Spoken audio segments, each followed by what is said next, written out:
Okay, with After Effects, I'm just going to open it up and see what we get here. I'm just going to go through the workspace really quickly to give ourselves an understanding of this workspace. Now, I'm coming from a point where I'm working with After Effects 2022, and also I have a good understanding of Photoshop, Illustrator, and InDesign. So there's going to be some comparisons to that as well. As this opens up, we're going to see a slightly different workspace that Adobe has changed, considering Photoshop, Illustrator, and InDesign have similarities in their workspaces. After Effects and actually Premiere Pro have very big similarities in theirs together. So once you look at After Effects' workspace, you're going to be very familiar with Premiere Pro. They look very, very similar together. So here's what I start with. Like I said, things might look a little bit daunting, a little bit overwhelming, but it's actually very simple how things are broken down. And the way panels work in Adobe anyways, you could always click and drag something off, move it around, whatever you want to do, which I'll show you in just a little bit. The very first thing I want to show you is the workspace in general, but we know how we're able to see different types of workspaces, just as if I go to view and I can see, if I want to look at different workspaces, I can. Sorry, I believe it's under window now, yeah. Workspace, and you could look at all the different types of workspaces by default that they've given you to look at. If you just want to work on effects, work on effects. If you want to work on paint, you can work on paint. However, those quick options are up here. Now, the default one is totally fine for me. I'm totally happy with what it is because I could always play around with it either way. So these are our workspace options, but just click on default. I was totally happy with that when I first opened it up, and I can still play around with whatever I need to play around with. Your main area here is going to be your comp area. I call it the viewport. It's where you see everything actually happening, but there's also a lot more that actually happens in here, but we're going to take it step by step and very slowly. I'm going to open up a project after to show you even more of what the workspace does, but in the meantime, just quickly going to go through the workspace here. Once you open something up, this is the viewport where you're actually going to see everything. Your project panel. So unlike other programs, like I said, Photoshop, Illustrator, InDesign, you don't have an actual area that you show all your assets or everything goes to. Well, After Effects and Premiere Pro, what they do is they create an area, a project panel for you where you could actually put all your assets into, which is really, really cool.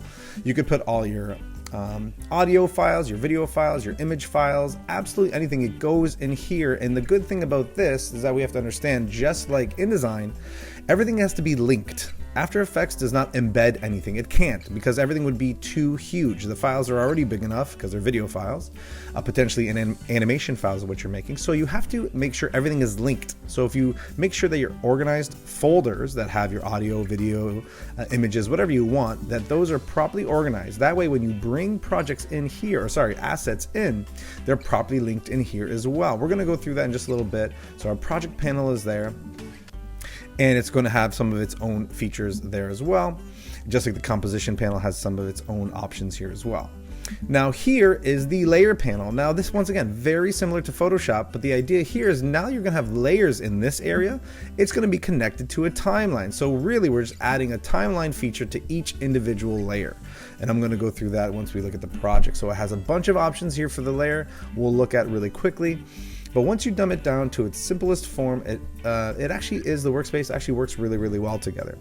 So these are going to be the layers, and then you're going to have a timeline, obviously working with time, and each layer will have something you could do with the timeline. You could make it appear, make it disappear, you could add actions to it, animations, a bunch of different stuff, which is great.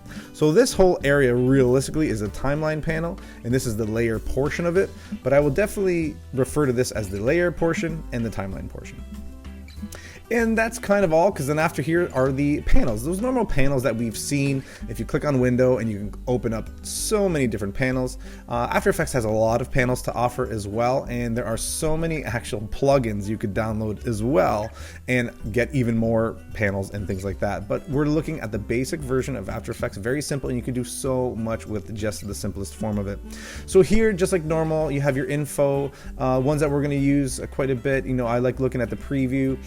Effects and presets, which is pretty massive. You have a lot of different effects and already made presets for you that we're going to be looking at and using quite a bit. The alignment panel, we're very used to seeing. Libraries, if you have any libraries, which I don't use too often. Character panel, paragraph panel. There's a lot of options here. The character panel we're very used to. And just to look at this really quickly, typeface, font, size. You have your leading, your kerning, your tracking. A lot of different things we could do here, actually, which is pretty cool. Play around with the stroke. And then obviously all your basics are really here, which is great. Paragraph panel, if you're looking to do a little bit more work with your type, you could actually play with that there as well. So there's a lot of simple things we can do here.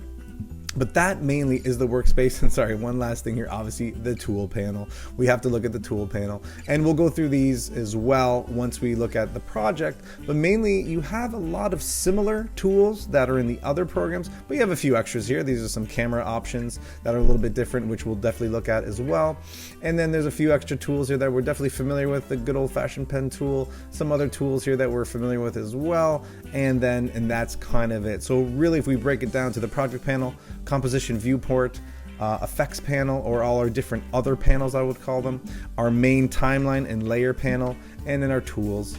That's really all After Effects is made up of. But once again, let me just show you really quickly that of course you can move some of these things around.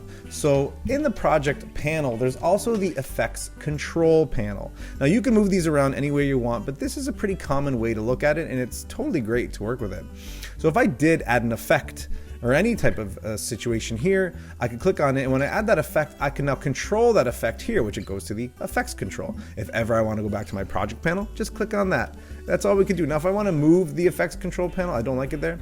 When I click and drag it out, it changes the way you can position it, and it shows you where it could snap to. So let's just move one around just to see what happens. It's a little bit different than Photoshop, Illustrator, InDesign, so let's see how that works. So I'm going to click and drag, and as I click and drag, it gives me this kind of frame option here. I could leave it up, I could bring it up here. So let's see what that does. When I bring it here, this is what it does. Okay, it separates them into two. Great.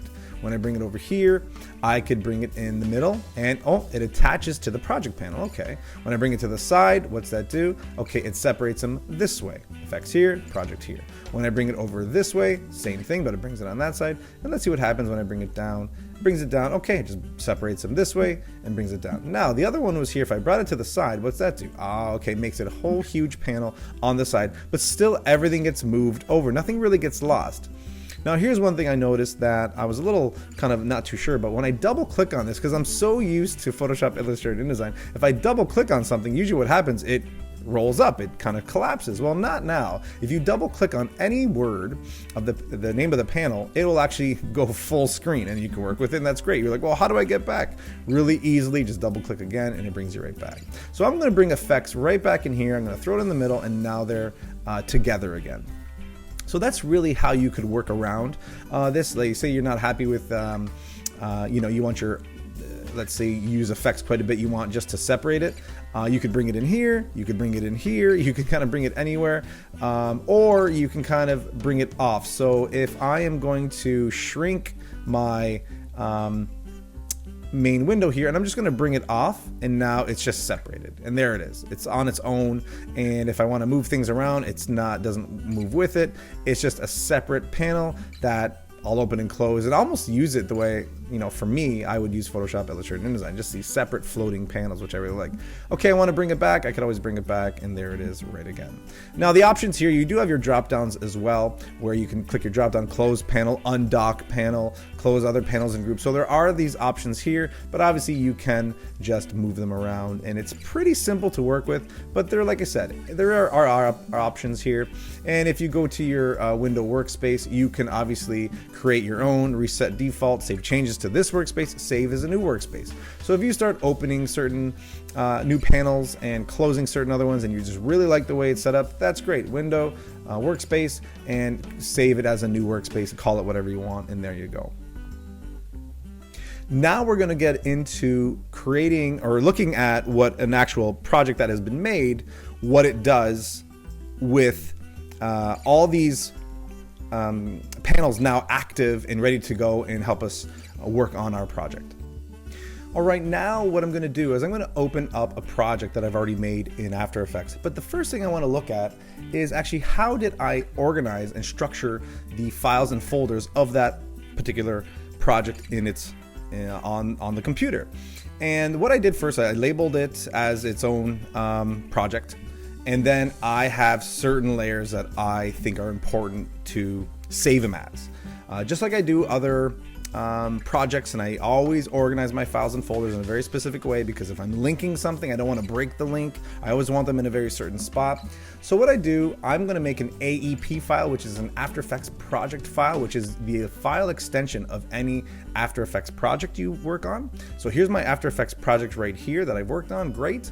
And now here are my assets. Now all your assets, I put them into one big folder, and then I label them separately. So I have a folder just for all my audio, I have a folder just for all my graphics, and a folder for video. Now for this particular project, I'm just showing you where I put these things, but this project is actually not using any video or audio, but I just want to show you what it does look like when you bring these things in. You could have a folder for fonts as well. If you're going to pass this off to another designer that is going to work with it, you want to give them your fonts, just so there's no issues there, or any other resources that they might need to complete this project or have the project work properly. And then obviously there will be a final when we're finished. I'll show you how to render that and where we can save it. But that's all I'm going to do right now is open up my AEP, my project file. I'm going to double click on it, and it's going to open up here. And that's it. It's ready to go. So now let's take a new look at the workspace and see what is happening here now when things are active and kind of ready to go. So very first thing, let's look at the project panel. Project panel, here are all my files. I've imported more or less all these files already into my project panel. It's very simple to import things. File, import files, multiple files, import recent footage, that's fine. Or obviously just clicking and dragging. You can just click and drag any file. Let's pretend I didn't have a certain audio file in here. I could just drag it in and it would bring it in there, which is totally fine. But clearly I already have that one in there, which is good.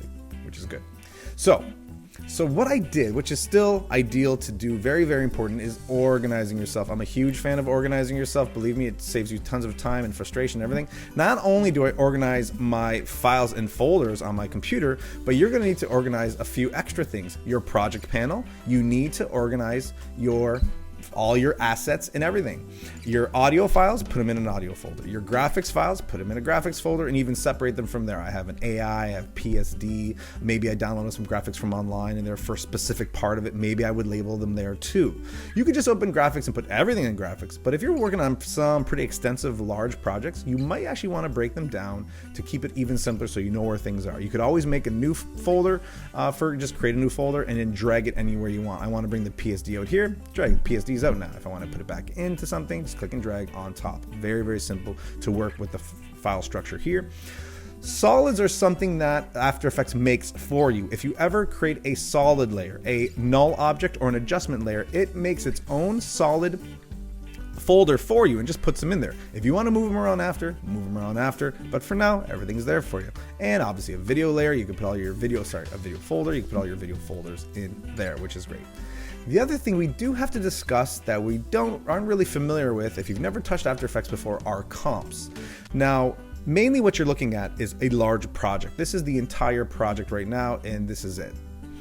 Inside of a project, you could have a comp or multiple comps and pre-comps. So the composition you make right away, which we'll talk about during our assignments and later on, is you have to have a comp inside of a project. You can't just create a composition it's called, sorry. You can't just have a composition and save compositions on their own. A composition belongs to a project. Now you can move compositions around from project to project. That's very easy to do too. However, this particular project, before you start anything, you have to create a composition. That's how After Effects works, which actually is really, really beneficial. The other thing you cannot do, you cannot have multiple projects open, one project at a time. So that's kind of threw me off when I started learning this. I was like, okay, let me open up another project and move some comps around. I was like, that's not how it works. One project at a time. You could work with many comps. You could have tons of comps in here, which actually is a very organized way to work with After Effects. But we'll get into that a little bit later. So I have my project panel organized, and maybe even I'm going to say, okay, I want all my audio files to be a certain color. That way I know what I'm working with. And once again, we have this color coordination idea that's so great. So if I select audio and I just change it to, let's go lavender, now all of them are going to, actually they don't, I'll select all those. I thought once I select the folder and change the color of it, they would all, but they didn't. I select all the layers, click on one, click it to lavender, and then they all turn lavender. I just click on individual ones, say I just want my video files to be blue, and I'll select this one too and make it blue as well. It's a great idea to color coordinate your layers, your project files in After Effects. It's just going to benefit you. It takes 2 seconds and it's just so beneficial. Either way, I'm going to collapse those. That's good to go. I'm happy with that. Project panel done. My viewport. Okay, so I have my rulers on. I just like in Photoshop and InDesign Illustrator, Command R. I'm working on a Mac, so I'm going to be saying Command R, or Command. If I was on a PC, it'd be Control. So anytime I say Command, it's Control. Anytime I say Option, it's Alt. All right, so hopefully that helps out a little bit. So here I am. I have my rulers on. If I want, Command R, shut them off, and that's it. If I want to look at my main composition, which is right here, this first comp, this is it. This is what I could do. I could Command minus or Command plus to zoom in and out just like normal. Hold down Option, zoom in, zoom out. Same idea by scrolling on my mouse. Okay. Now I'm going to go back to 100%, or actually I'll go to 50%. Now 50%, that's the viewing. That's if I want to zoom in, this is my magnification, full resolution. So now we have to understand resolution. I'm going to scroll in a little bit because I made this animation. Let me play the animation through first. Very basic animation. Some position changes, some rotation, very basic, and then I did a little fade out transition. Okay, so if I bring this up, let me show you a little bit. I'm going to bring this up a little bit, right about there, 100%. If my resolution right now is at full, it's full 100%, it's best resolution. If I bring it to half, it's going to not look as good. If I bring it to a third, it's going to look even worse. And a quarter of the resolution, it's going to look even worse. Now, the reason we have this here, obviously you always want to look at everything at its best resolution. However, if you have massive files, a lot of layers going on, and you have crazy effects going, it's going to go really slow, and the animation is going to be super choppy. So what you need to do potentially is work at third resolution, a quarter of the resolution, or customize it. And believe me, it's actually going to be far more seamless if you work in less resolution, and you could just preview it a little bit differently. It's almost similar to InDesign when you use display performance. When you're looking at actual, that's fine, or the typical, it works, it looks good, and InDesign moves really fast. If you work at your best quality, InDesign can go a little bit slower, but you're looking at the best quality. So it's up to you on how you want to work, but believe me, when the animation gets a little choppy, bring down that resolution, it's going to help out a ton. Then you have your options of looking at, different ways to look at the preview, which we'll just keep it at adaptive resolution. You have the option, because there actually is no background here, this white isn't the actual background. You can click on your transparency grid and see that, yes, there actually is a transparency here. The white doesn't actually exist. After Effects puts that in for us, which is fine. So if I ever were to add down here, let's just add a solid layer. I'm going to new solid, and I'm just going to add in a solid. I'm going to make it the comp size. It's going to be the exact same size as this. Make comp size. Okay. A very simple way to add a solid layer. Now if I click on the toggle and the transparency grid, well, it's not there because there is a white background. So a quick way to add a background, I'm just going to select it and press delete, and it's gone. So the other option here, if you had masks or shape layers, you could actually toggle on if you want to see their path or not. Region of interest is pretty interesting if you want to crop something. So let's pretend I just wanted to say, you know what, I wasn't happy with the 1080 by 1080 it is. I want it to be smaller. So I could actually click and drag my crop marks, which is more or less what they are. Say, yeah, you know what, I'm happy with that size. I could go to info and see what the actual size is. And then I could say composition, crop comp to region of interest. And now I've changed my region of interest, or sorry, my comp size. I can just go to composition settings, and I see, yeah, it changed from 1080 to 1080. Okay, I'm going to cancel that. Just Command Z, undo, and it just undoes it. So region of interest is really cool. You can crop your composition to something new. Choose grid and guide options. So this is great because what this does, it almost sets up these margins for us, these safety areas. So if I put on my title action, what it does, it gives us an idea of where I should be just in case if I get too close to the border. So there's a title area, there's an action area, and how far away I should be from the edge. Now, we are familiar, if we're making videos for social media, to go on TV, to go on a digital display, anywhere, how far away from the edges we should really be. We should give ourselves a little bit of a comfort zone, and what this does, it helps us out with that. So if I want to turn on a grid, I could turn on a grid. If I want to add some guides, I can add guides. So let me actually do this. I'm going to shut the grid off. There we go. I'm going to shut this title action off. And I'm also going to put on my guides. And so if I wanted to, Command R rulers, I could bring guides over. And there they are. Great. Okay. Just like normal, if I want to drag them off, just like all our other Adobe programs that we're familiar with. And you could turn off the guides on and off as well. So right now, we're looking pretty good there. All right, there are other options. I'm not going to go through I'm going through quite a few things here, but I'm not going to go through everything, but just to give you a basic understanding, what kind of colors you want to see, your exposure. If you, for some reason, you want to adjust the exposure, you can reset the exposure, take a snapshot, all that good stuff. This is the frame I'm at. So this right here is the CTI. So this is the current time indicator that helps me look at exactly what time I'm at. And as I scroll, I see this number change to where I'm at. So this one was set to, if I go to my composition settings, I've set it at 1080 by 1080. So the dimensions of this area are 1080 by 1080 pixels. And I've set it at 24 frames per second, which is a very common frame rate for looking at videos on YouTube. This is a film standard in the industry, full resolution, and you can set your duration to whatever time. I made it 7 seconds and 15 milliseconds, but that's just for this particular project. Every project might be a little bit different. So now looking at this, I can see, okay, I'm at the 20, if there's 24 frames within 1 second, that means the 24th frame would be 1 second, 24 frames per second. Now what I can do here, I can just double click on this and go somewhere. Say I want to go to the 5 second mark. I double click on that, 5 seconds. Okay, now it just takes me to the 5 second mark. So that's what that could do for us as well, which is really great. And here we're going to look at, if we are to look at different ways to render our 3D, different ways to look at cameras, which I'm not really too concerned, like the top, that's what the top looks like, which is a little bit weird because not much is happening. I'm not really a lot 3D going on. So I'm just going to go to the active camera. We're going to look at some custom camera angles once we start working with 3D a little bit, which is a really cool way to look at Photoshop. There's a few different 3D options we have, but we're going to look at these cameras later on. Okay. Let's look at this main area here. We have our layers, we have our timeline. So the timeline, very basic, very simple. You drop in a layer and your timeline will show your layer, its visibility. So these colored areas are the layer. If I move it, it will not be seen here. It will only start being seen here, which is right there. Okay, so I can click and drag layers to say I'm going to start it here. I want the visibility of it to be here, here, wherever. I don't want it to show here. I only want that layer to be shown here. So you could actually control where your layer is visible and where it is not. All right, and there's a lot more we could do with that, obviously. So we're just going to move the CTI. We could scrub it around and say, okay, right here is where I want to work. Whatever you want to do with that. A little bit with the layers, but we're going to look at the timeline in a little bit too. So here, the layer panel.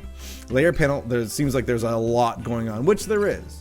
But once you have a good understanding of all that's going on, you're going to be able to really work with it in a much easier way. Okay.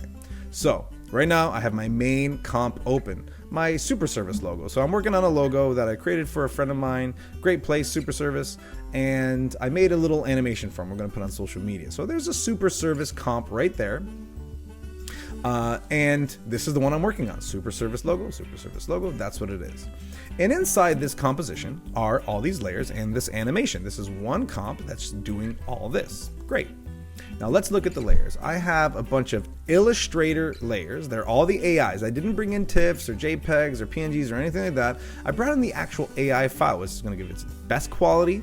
It's going to look really, really good.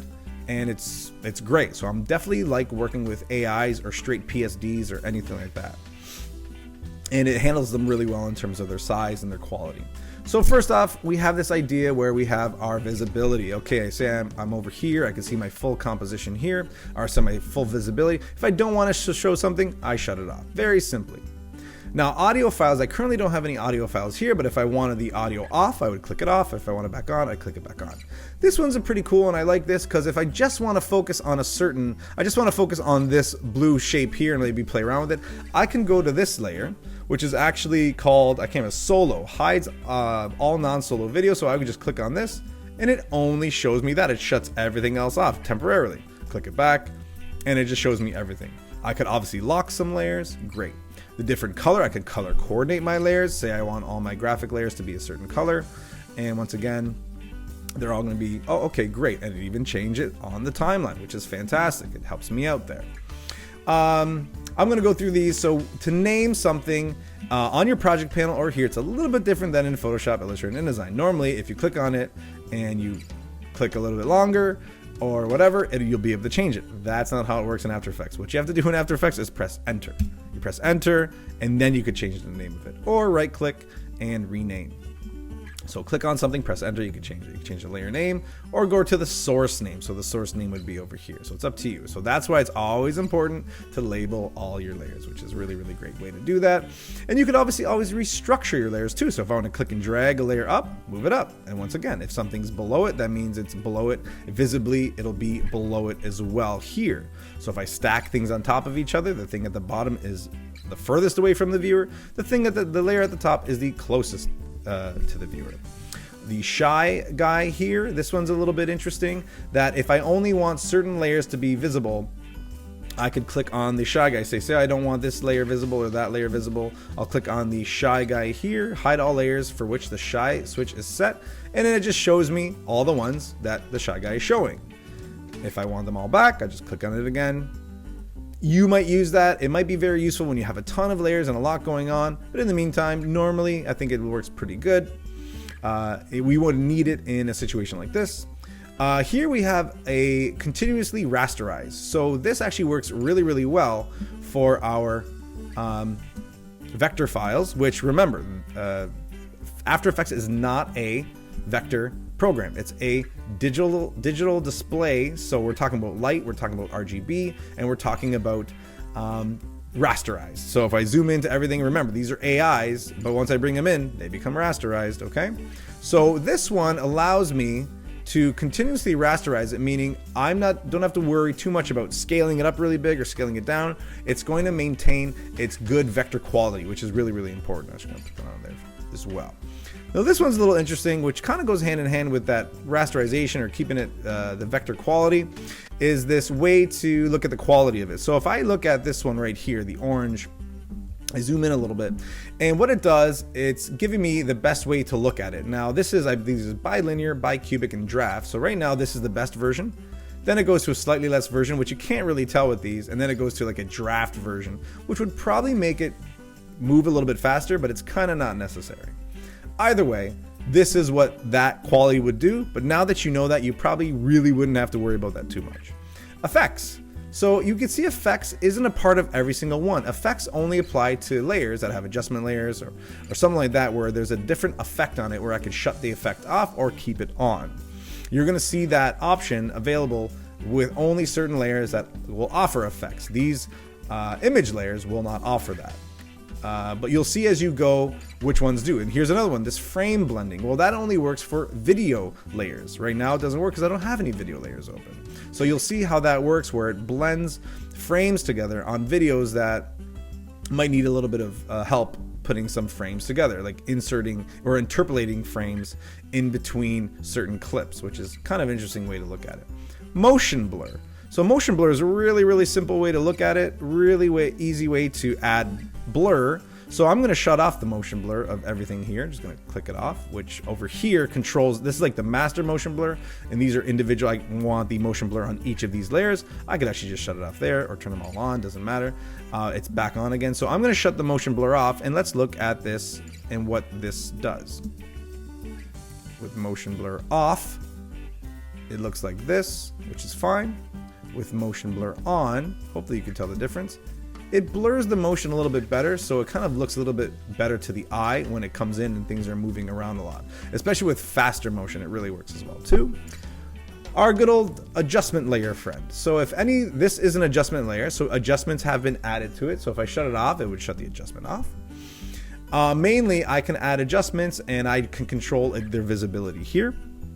3D. So if I wanted to make something 3D, which I did, I've made these two 3D. That right here, this is actually a 3D effect right there where it's in 3D space. It's not three-dimensional in a sense that it has depth or extrusion, but it actually is working in a 3D space where it's actually creating almost like this type of perspective that it's actually rotating in a certain type of 3D space, where some people consider it 2.5D because it's not really full 3D, but it is working in giving the idea that it's rotating in space.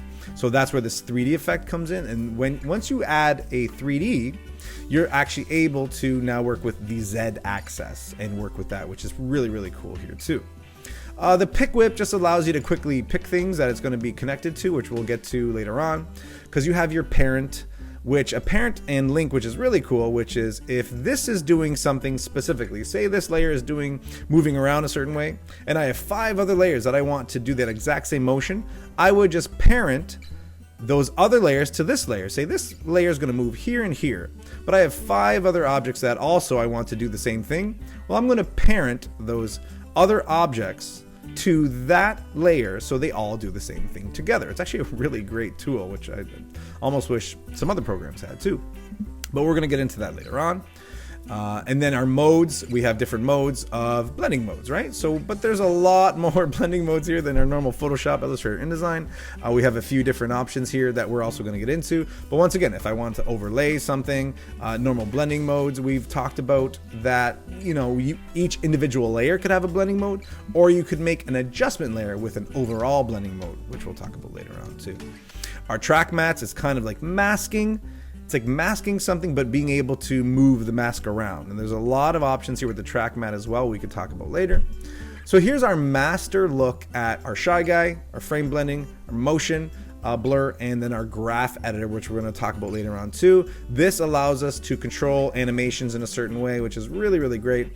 Easy ease, which is easing something in or easing something out. It's really great. I'm going to look at this one really quick. This is just a mini flowchart. So I talked about it before where we have many compositions inside compositions, inside compositions, inside compositions. The only thing I would really stress right now is, for me, I found that a composition is very similar to grouped layers. Okay, if we remember grouped layers in any of our other programs, we could group layers together. Here in this, you cannot group. Command G does not do what it does in other programs that it does here in After Effects. It doesn't do it. We do not group layers here, but what we do is create pre-comps. A pre-comp is a grouped layer, and inside that grouped layer, you can do whatever you want to that pre-composition and bring it back in to the layers here, and now it's doing its own thing inside another composition. We're going to talk all about that. It seems a little confusing at the beginning, but it's actually really simple when you dumb it down to saying it's a grouped layer. That's really, really cool. So there's ways to work with that. Mini flowchart will help you see how the comps all work together. So we've discussed this pretty good. This is our timeline here. You could actually just move it, and it moves with this timeline, with the CTI. If you command click, what'll happen is it'll change it to the frames, individual frames. So right now I'm at the 60th frame. There's a 60th frame, which happens to be 2 minutes and 12 seconds. So you could actually command click and change it from time to frames, which really helps out there too. If you have a ton of layers and you need to look for a certain layer, go to your search panel. It'll show everything for you. If there's something here that's not showing, that you're like, wait a second, I don't have parent and link, you could always right click, go to columns, and find parent and link. There's obviously plenty of other ones that we're not showing. These are the most common ones. Or you could drop down, and once again, you can go to columns and find it there. Some situations I've noticed there's a toggle switch between finding your modes and your switches. These are the different modes you can find. These are different switches. And here's another thing. Yours might not look like mine. That's okay. You can click and drag these around to what you like. So if I click and drag this, look at that. It moves, and I can place it right there. Now it's over here. If I want this over here for some reason, I can move this over here for whatever reason. Doesn't matter. Now we just have to bring it back the way that I originally liked. And there we go. So just wanted to show you layer panel. Pretty simple. If the timeline I'm working on something specific, I want to zoom into it, I want to stretch it out, so I could stretch out the CTI so I could see my time a little bit better. I could do that as well. Pretty simple. If I ever want to add markers, I could add markers by clicking this one on here, or clicking on an individual layer. If I wanted to click on a composition marker, I just click and drag it on there, I have a marker. It's going to mark there that maybe I needed to say something about that certain area. I wanted to remember, okay, at this area, this and this is going to happen. A certain animation or a certain sound effect. If I double click on it, I can add a little bit of a comment. If I command click, I can delete it or just get rid of it. Or if I right click and delete all marker, delete this marker, I could delete the marker. If I click on a certain layer, I could do the same thing. If I want to add a marker, layer markers, add marker, which once again is Control 8. So Control 8 will add a marker. Let's try it out. Yeah, and there's my marker right there. Once again, right click, delete this marker. I can get rid of the marker. Okay, so we've covered the project panel. We've covered the viewport. What would show up here to potentially, let me show you really quickly back to our project panel. If pretend I wanted to look at something specific, I wanted to look at a graphic, I want to see what it looked like, for whatever reason, I can actually double click this graphic and it's going to show up here. But watch what happens up here. I'm going to double click on this, and now it's just showing me that particular graphic that I have. And it shows me right here what it is. Great, on the viewport. Now I didn't lose my composition. My composition is still right here. It added the footage viewport for this S1 that I double clicked on. So okay, I'm looking at it, looks great. I could work with it. I could do something here if I want. Or I could just switch back to my composition. Oh, there I am again, great. If I want to ever go back to the footage, I can, or I could just close it, say, no, I don't need to see it. If I ever wanted to look at footage, here's a video. I'm just gonna double click on the video. There's my video. Great, I can play the video.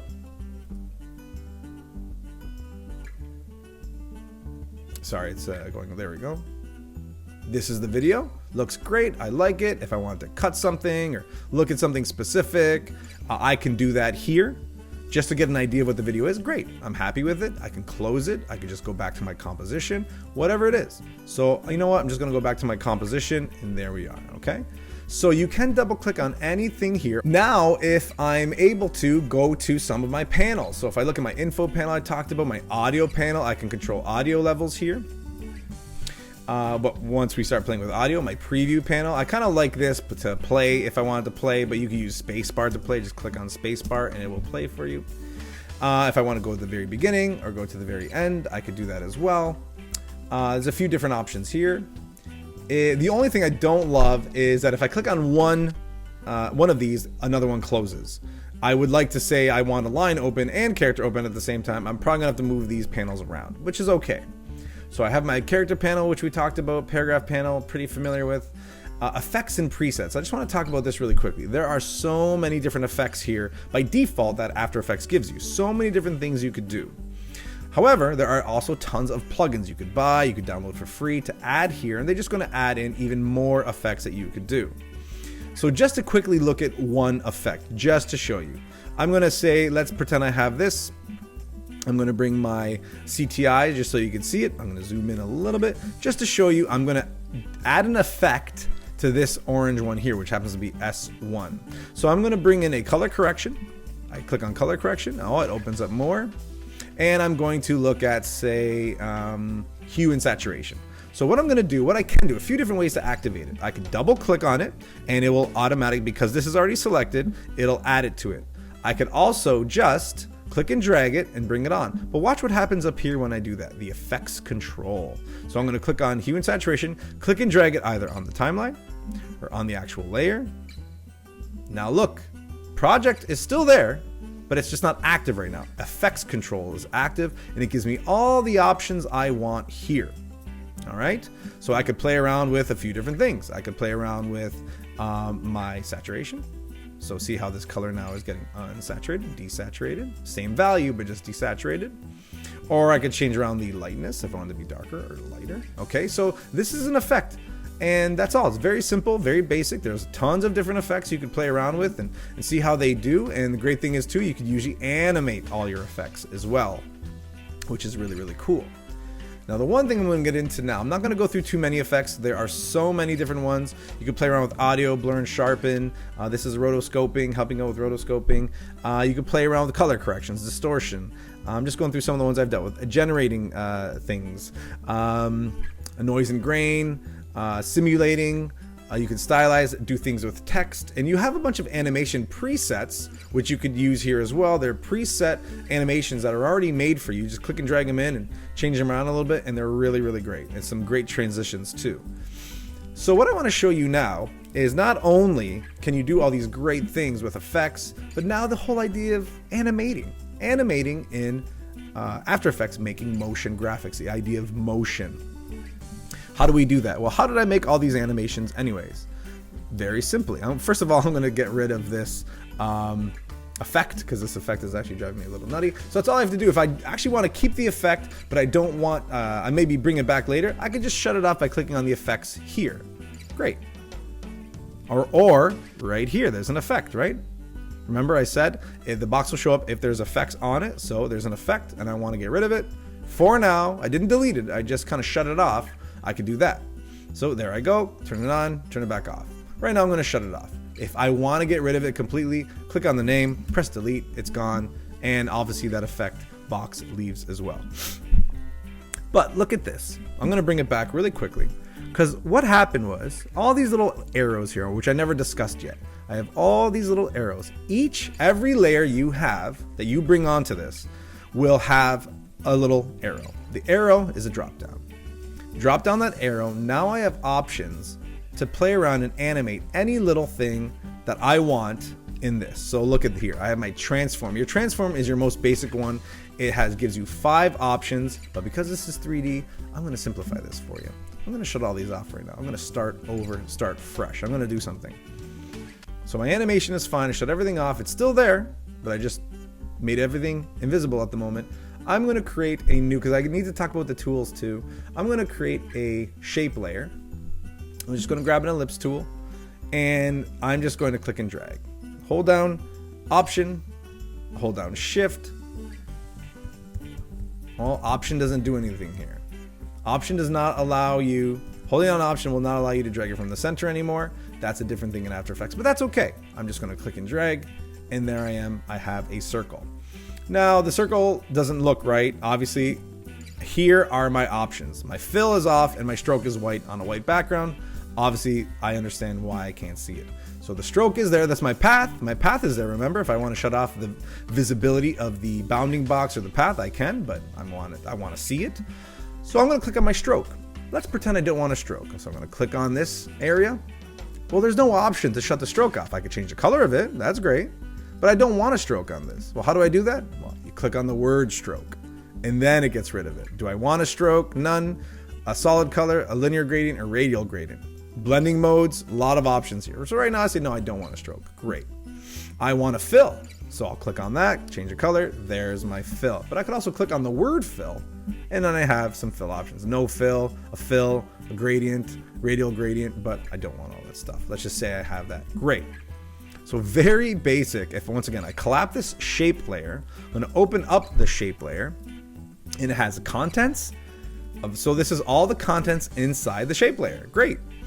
I have path, because remember it's almost like created as a vector. Remember, it has the nodes and it has a path. I can play around with the path. I can play around with the stroke itself, just like I did up here. So I had access to control the stroke up here. But I also have access to control the stroke right here. I can change the color of it if I want to add. First of all, I have to bring the stroke on. See how the stroke is shut off right now, the visibility? Let's turn the stroke on. Sorry about that. I'm going to turn the stroke on. I'm going to change the color of it to something else, to black. Well, there we go. I can say okay. And say, you know what? I don't want the stroke. Shut the visibility off. Very cool. So I do want the stroke. Let's say I want the stroke. I can change the opacity of the stroke. I could change up the stroke width right here. Or I could also change it up right here. Okay, there's a lot of things you can do. I'm not going to go through every little thing, because there's normally in Photoshop, Illustrator, InDesign, we have a different panel for the stroke panel. Well, we don't have a stroke panel here. Okay, if I go to Window, there is no stroke panel. All the controls you have for strokes, for fills, everything is here or here. All right, so you can change up a lot of different things here. Change up the stroke, change up the fill. Say, no, I don't want to fill. Yes, I do want to fill. The main one I want to look at right now is transform. Here's what I could do. Every layer you bring in, everything you have has a transform. And in that transform, your most basic things you can see are an anchor point transform, a position, a scale, a rotation, and opacity under transform. Okay, so the anchor point allows me to move the anchor point. So I'm not going to move the anchor point manually with my move tool. I'm going to move the anchor point here just by using my X and Y axis. If you remember what the X axis is, the X axis, it shows you right here actually. The X axis is a horizontal line. The Y axis is always a vertical line. And if I were ever to bring in the Z axis, it's a straight line coming at you, right at you. If you were to work at it 3D, it would look a little bit differently, obviously. So right now, because I don't have anything 3D on, that Z axis is not there. Let's just look at the X and Y. So the X and Y, notice my little anchor point there. I can move it, all right? But it's funny, I'm not actually moving the anchor point, I'm moving the shape around the anchor point. Just keep that in mind. I can move the Y axis, I'm always saying it a certain way. And then I can move the position of it. So let me just move the X position, all right?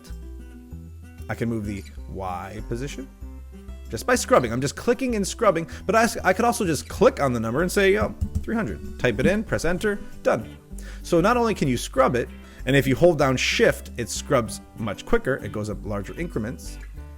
All right. I could scale it. Now the chain is on, meaning it's going to stay proportionally scaled. If I shut it off, I could individually move the X or move the Y. Let me show you really quickly. If I wanted to do that, I can. If I want to do that, I can. I just Command Z to undo it. If I want to scale it proportionally, I just keep the link on. Rotation. The first number is based on the number of rotation. So I wanted to rotate one is a full 360 degrees. 2 is 2 full rounds of 360 degrees. Right now I'm just going to say, I'll leave it at that. And then the plus is actually the degree you want. So it only goes up to, see how it's rotating? It only goes up to 360, obviously. But it could keep going over and over and over. But let's just say we'll go back to 0. So that's the degrees. And the opacity. Do I want no opacity, 100 opacity, whatever. It only goes up to 0% to 100%. So I have all those options there. Every layer you bring in has these transform options, which is the basis for all animation. And so many great things can be done with just this simple animation. So let me show you a basic look at an animation here. So I am going to use this one. And I'm just going to do a simple position animation. So what you have to look at to actually animate something is to see if its property has a little stopwatch here. The stopwatch allows you to animate something very, very simply. I can click on it and I activate the animation. Nothing's happening yet until I set it, but at least I can say, yes, I'm going to do something. From here, I click on the stopwatch, look what happens. I have this new option that shows up. I could add or remove keyframes, or I can go to the next keyframe. So if I had more keyframes, this little arrow will bring me to the next keyframe. This little arrow will bring me to the one prior. So now that I have this active, look what happened in my timeline. You might not be able to see it too well, but there's a little diamond that shows up. That means there is a keyframe there that now is holding that information. It's holding this position in, oh, sorry, I put on anchor point. Let me put on position, my apologies. And once again, if I click off of it, it'll kill all the keyframes. I'm gonna click on position. And now in the position layer in the timeline, that's where the keyframe shows up. So what this keyframe is going to do, it's going to remember all this information right here. It's at this position. If I move the CTI to the 1 second mark, that nothing's changed. But the second, because the stopwatch is active, the second I move this or manually move this, it's going to create a keyframe that's going to remember exactly what I did. So what I'm going to do, I'm going to hold down shift and I'm going to move this off of the composition viewport, or just move it off the composition in the viewport. And this is the path that it has taken. That's cool. Good. It shows me it's a linear path. It's going down the x-axis. I'm gonna have an issue with that. And that's it. So now if I scrub back, there's my animation. That's it. I'm gonna press play or just press the space bar. That's it. Animation done. Beautiful. As simple as I want it. However, it's like, you know what? I'm not happy with that. Maybe I want to move it around. Great. So I'm going to select this keyframe. The CTI has to be on top of that keyframe in order for this to work best. I'm going to click on it. I'm going to say, you know what? I want to scrub this right off. I want it to come right across. I'm going to keep on scrubbing, or I can hold down shift to make it go a little faster. There I go. So now I've increased my position. And what that does now, it's going to actually slow it down a little bit, which is okay. But now I said my position is here, which this keyframe is remembering this position. And at this point, it's remembering this position. After Effects is just filling in the gaps for me. It does it for me. It says, oh, then obviously here, the position must be here. And obviously here, the position must be here, okay? So that is a basic, simple look at animation. Now, realistically, if I wanted to, I could play around with the path. I can move the path around with my move tool, but I'm not gonna look at this too much today, just because I don't want to look. I'm gonna make another video for basic animation, but I just wanna give you an understanding of what the basic animation is all about. I can click on the path and move it around, and now it's gonna follow this path, all right? Because what I want, the reason why I wanted to show you that, I wanted to show you the idea behind the vector characteristics that After Effects uses, just like Photoshop.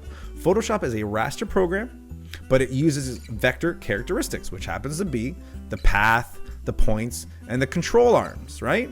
Where After Effects is also a raster-based program, but uses vector characteristics and attributes to control things, okay? So that's all we really need to know about our workspace. Basic functions of the layer panel and the timeline panel. Really simple stuff.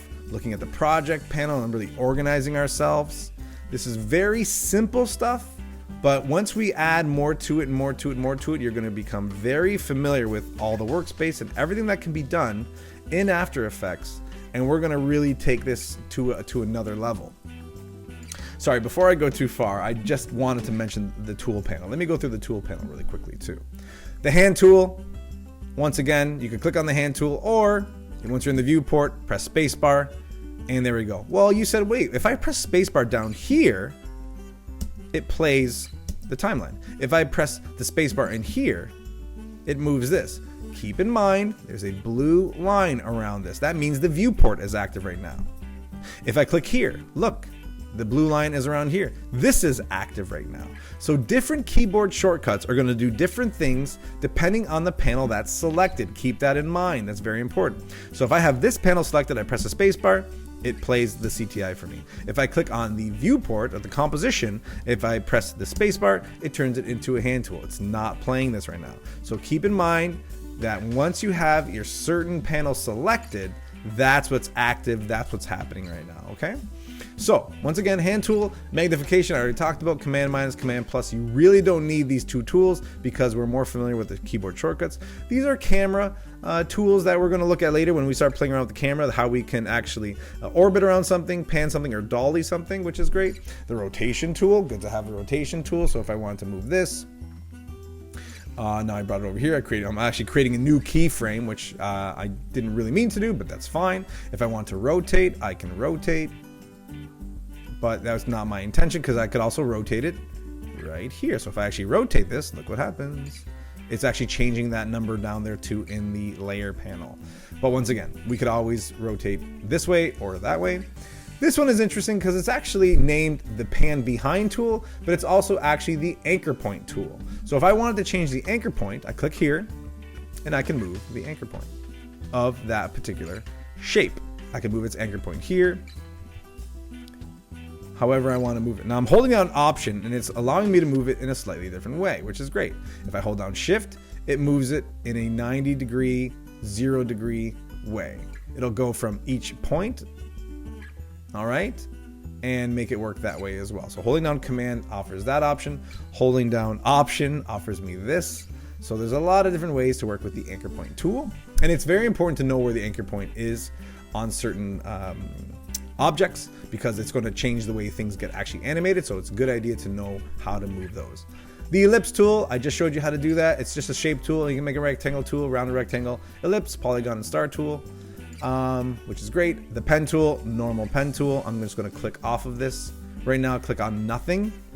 And I'm just going to make our basic pen tool, right? We just click and drag, do whatever we want. And if I close it, it's a closed path. And I can change the stroke and fill. There it is, the shape layer right there. I can once again play around with the shape 1, play around with the path, stroke, fill, transform, all these different things I could do, okay? So that's the shape, that's the pen tool. Text tool, same idea. Just click anywhere and start typing, All right, so I'll just say hello. Command A to select it all, go here, change my color to red, there it is. Or once again, there's my text layer. So as soon as you type something in, the layer shows up and I have all the controls here. Text layer, I can change up so many things here. Path options, because there's a path to it. More options, I can change plenty there. Transform, I could do a lot here as well. Obviously, we're familiar with that. And then we have the brush tool. Now the brush tool is a little bit different. I believe you need to open up a new layer. Let me open up a solid layer. I'll just say okay, normal solid layer, it's white. And then I believe I can use the brush tool. Okay, I have to double click on it. Sorry, my apologies.